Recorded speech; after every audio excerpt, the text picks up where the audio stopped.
नमस्कार, स्वागत है आपका वी टाइम न्यूज पर और आपके साथ मैं हूं पहली चौहान। बढ़ते हैं खबरों की ओर।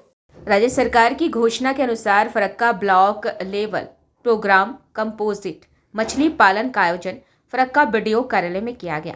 फरक्का बीडीओ जुनैद अहमद, एएफओ साहब अधिकारी वासुदेव घोष उपस्थित थे। यह प्रशिक्षण शिविर विभिन्न पंचायतों के मछुआरे परिवारों के सदस्यों, मुख्य रूप से मछुआरों के साथ आयोजित किया गया था। मछली पालने के लिए तालाब में क्या करना चाहिए, तालाब में कौन से उपकरण डालने चाहिए ताकि मछलियां स्वस्थ रहें और बढ़ें। यह 10 वर्षीय प्रशिक्षण फरक्का के बीडीओ कार्यालय में दिया गया।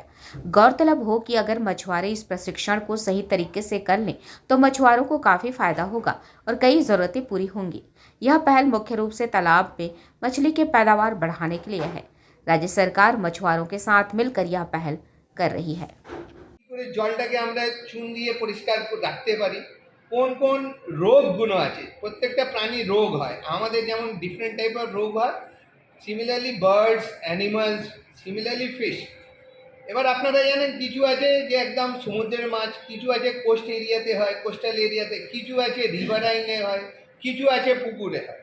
আমরা খালি কমন ভ্যারাইটি যেটা আছে মৃগেল, কাতলা, রেহু এইটাকে চিনি, কিন্তু এই ছাড়া এই নদীগুলো এককালে এমন ভালো সোর্স ছিল যেটা ইন্ডিজিনাস মাছ ভ্যারাইটি, যেটা এখানেই খালি পাওয়া যেত।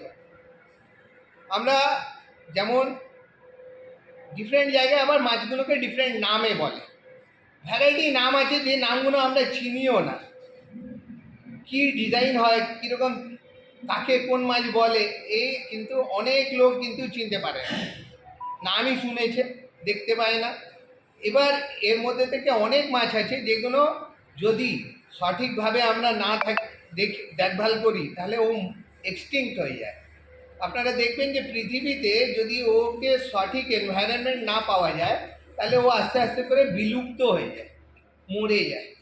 তো ওর জন্য আমাদের যে ইস্যুসগুলো আছে, এর আগের দিনও ট্রেনিংয়ে আমি বলেছিলাম, এফিও সাহেব আবার রিকোয়েস্ট করাতে আবার কি বলবো, পরিষ্কার এটা যে আমাদের হিমালয়া থেকে ধরেন বরফ হয়, তাহলে জল গঙ্গাতে সারা বছর জল থাকে।